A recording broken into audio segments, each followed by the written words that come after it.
Носителот на кандидатската листа во изборната единица 3 од коалицијата за промени и правда Весна Стоименовска оствари средба со граѓаните на Кочани. Ја презентираше изборната програма на коалицијата во која беа посочени проблемите со кои се среќаваат младите и жителите од Источна Македонија. За жал, градовите од Истокот се преполовени по бројот на жители. Тие не само што ги изнесоа парите, туку ги иселија и младите.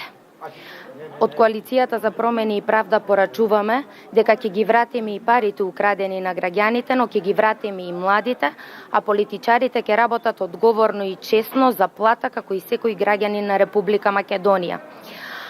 Како мерка за задржување на младите тука предвидуваме фонд за млади за поддршка и вработување на млади и креативни кадри во износ од 2% од буџетот на Република Македонија.